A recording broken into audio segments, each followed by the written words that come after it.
안녕하세요. 경희사당의 강경희입니다.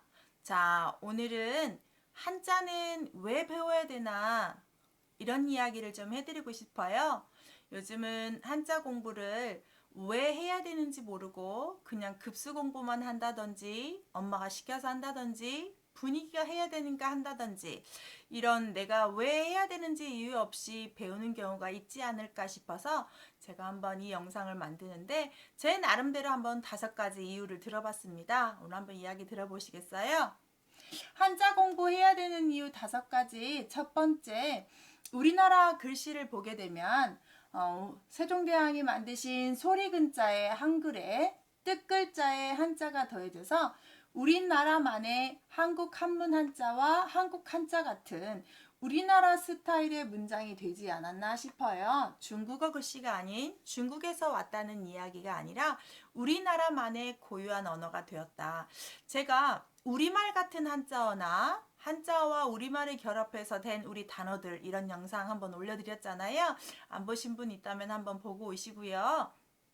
그런 걸 보다게 되면 간신히 결코 우리가 쓰는 양념 중에 된장, 고추장 한글 더하기 한자예요. 우리나라는 고유한 한글만 쭉 쓰면 안 되고 한자가 결합한 언어가 되겠는데요. 그렇기 때문에 언어 소통이 활발하려면 내가 의미가 통하려면 소리를 낸 한글과 뜻을 담당하는 한자를 알았을 때 언어가 소통이 되는 게 아닌가 싶어요. 그렇다고 해서 다 한자만 쓰자. 그렇다고 해서 모든 것을 한글로 쓰자. 이거는 우리나라 말 자체가 2가지가 결합하기 때문에 불가능하다고 생각해요.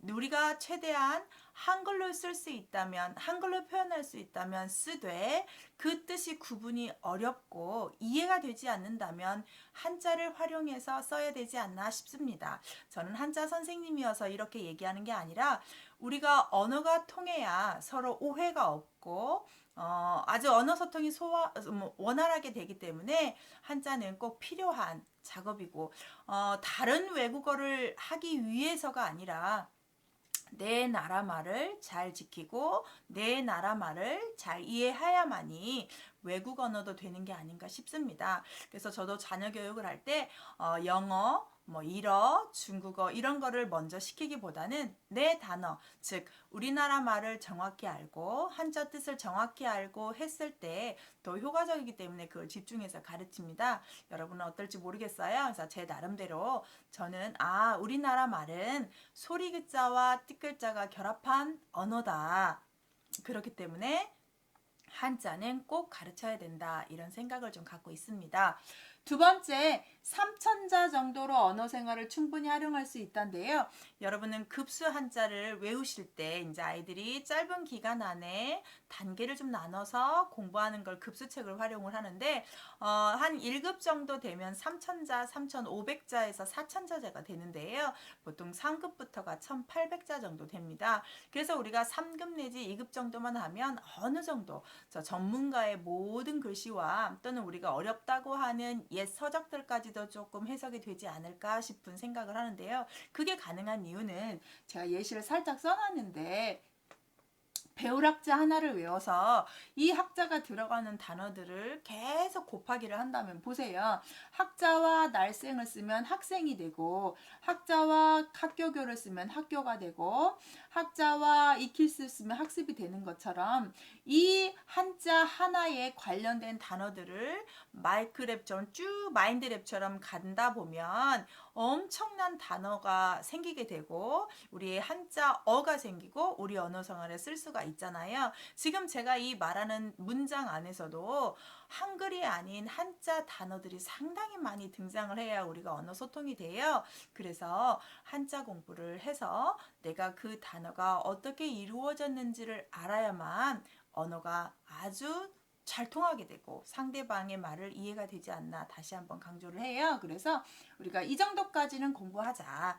3천자 정도는 공부하자. 그래서 우리가 한자 공부는 이적돌, 그러니까 한 2급 내지 1급까지 하면 너무 좋지만 2급, 3급, 2급까지는 하자.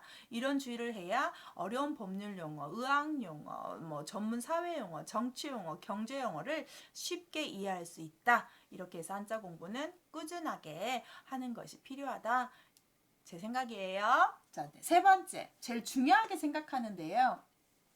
우리의 조상 선인들이 남겨준 문학작품, 철학, 정치, 경제, 풍속 자료는 다 뭘로 기록되어 있죠? 네, 한문으로 기록되어 있어요. 이 기록을 해독하기가 어려우면, 그것을 해독할 수 없다면 우리 조상들이 우리에게 해준 말을 우리가 알아들을 수가 없잖아요. 아이가 글씨를 모르면 엄마가 전해주고 싶은 이야기 편집글을 알 수가 없어요. 정말 중요한 대단한 문서 기록인데, 이게 조선 왕이 나에게, 우리 가문에게 준 문서인지 노비 문서인지 모른단 말이에요. 한 번은 진품명품에서 어떤 분이 조상 대대로 내려오는 문서라고 해서 감정을 해달라고 가지고 왔는데, 그 문서를 해독하니까 어떤 문서였냐면 그 집안이 대대로 노비였다라는 노비 문서였다고 해요. 정말 해프닝이죠. 내가 그것을 해석할 수 없으니 우리 집안이 대대로 노비라는 것을 방송에서 공개하게 돼버리는 격이 되는 거잖아요. 그래서 한자를 알지 못하면, 한문을 해석할 수 없다면 우리는 정말 문맹인이에요. 그렇다면 우리의 모든 역사와 우리의 모든 사상이 흐트러지게 돼요. 이렇게 후손들이 한자와 한문을 해석할 수 없다면, 모든 사람이, 전 국민이 해석할 필요는 없지만 어느 정도 전문가 수준까지는 아니지만 기본적으로 해석할 줄 알아야만 그걸 같이 공감대를 형성해서 그 문화를 유지해 나가는 게 아닌가 싶습니다. 전문가는 전문가만 하고 우리는 우리만 해 라고 하면, 진짜 보세요. 그러면 스포츠나 영화나 가수들은 너만 노래해. 가수가 노래 잘하고 우리가 따라하지 않으면 그 가수가 유명해지고 그 곡이 계속 유행을 하겠나요? 안 하죠. 자, 축구 선수한테 너만 축구해. 우리는 구경만 할게. 응원하지 않고 그 사람한테 동조하지 않으면 축구가 흥행이 하나요? 영화 만들었어요. 영화만 잘 만든 우리가 봐주지 않으면 그게 되나요? 자, 이런 것처럼 전문가가 어려운 그런 우리 문화유산을 다 기록하고 해석하고 연구할 필요는 있지만, 그거에 대해서 우리가 관심을 가져주고 지지해주고 활용해주고 우리가 소문 퍼뜨려주고 이렇게 했을 때 우리 문화유산이 어그러지지 않고 역사 왜곡을 당하지 않고 주변 나라에게 떳떳하게 말할 수 있는 증거를 낼 수 있는 것이 아닌가, 한자 선생님으로서 정말 그렇게 의미를 두고 싶습니다. 근데 가령 우리의 문화 기록 유산인 조선왕조실록이라든지 뭐 승정원 일기라든지 이런 것들이라든지 문화 컨텐츠도, 우리 대장금 드라마 보세요. 또는 역사 관련 영화들 엄청 많죠. 이런 건 다 어디에서 오냐? 고증을 하는 거죠. 네, 어느 정도 팩트에다가 픽션을 넣어서 영화를 만든 거고 드라마를 만들긴 하지만 다 어디에서 왔냐? 우리가 역사를 발굴하고 우리의 한문 해석을, 그런 자료들을 보면서 나오는 것이 아닌가라는 생각을 해요. 그래서 우리가 선인들의 것들을 그대로 유지하려면 한문을 모르면 안 된다. 전문가한테만 맡기면 안 되고 온 국민이 다 같이 알아야 된다. 특히 중국 같은 경우는 문화 대혁명을 하면서 번체차를 쓰지 않고 간체차를 쓰기 시작하면서 옛날 고어와 옛날 서적들을 해석할 수 있는 능력들이 많이 부족하대요. 그거에 반면에 일본도 그렇고요. 근데 우리나라는 번체자, 아주 복잡한 옛날 고어, 논어에 있는 그 철을 그대로 우리는 지금도 쓰고 있기 때문에 우리가 더 해석 능력이 탁월하고 연구하는 능력, 주석다는 능력이 중국보다 월등해서 중국 사람들, 선비들, 학자들과 우리나라 학자들과 일본 학자들이 만나서 연구를 할 때 우리나라 학자들이 거의 주도를 하고 있다고 해요. 이런 식으로 우리 번역하는 거에서도 우리가 이렇게 지켜주고 지지해주고 계속 유지했기 때문에, 또 국민들의 정적인 지금 한자를 다 어느 정도 알아야 된다고 해서 지지반이 다 기반이 섰기 때문에 되는 것이 아닌가 싶습니다. 한자 공부 꼭 필요할 것 같아요. 자, 네 번째, 우리나라에 판소리 가락이 있어요. 음률 가락이 다 한글로 돼 있나요? 아니요. 70% 80%가 한자로 돼 있고, 그것을 한글로 아니면 그 단어를 해석해서 부른다면 절대 부를 수 없습니다.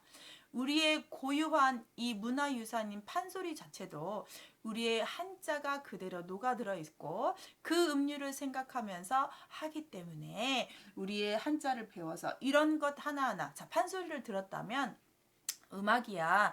내가 그걸 해석할 수 없고 음률로만 더 전율이 오긴 하지만 그걸 들으면서 단어의 의미와 그 판소리 가락을 안다면 자, 심청이의 그 저절한 구절, 춘향이의 이도령을 기다리는 마음 이런 것들 흥부전에서 나오는 그런 박설 때는 흥겨운 그런 음악들 이런 것들 한자 모른다면 감동을 100배, 1000배 느낄 수 없죠. 우리 한자 공부 필요한 이유가 아닌가 이렇게 생각을 했어요. 다섯 번째는 동아시아권에서는 다 한자를 사용하고요. 문화적인 공감대를 하는데 여기 제가 써놨듯이 언어를 몰라도 문자로 소통이 가능하다라는 생각이에요. 제가 이제 중국도 가보고 일본도 여행을 다녀보는데 제가 중국어를 유창하게 하지 못하고 일본어를 유창하게 하지 못하지만 아주 꺼리낌 없이 잘 다녀올 수 있었던 이유는 한자 선생님이어서 한자를 많이 알아요. 그러면 간판, 안내문, 뭐 가이드가 해주는 말 문자로 쓰게 되면 다 가능하더라고요. 특히 이제 일본 가서는 모든 상품의 설명서까지 다 읽을 수 있을 정도로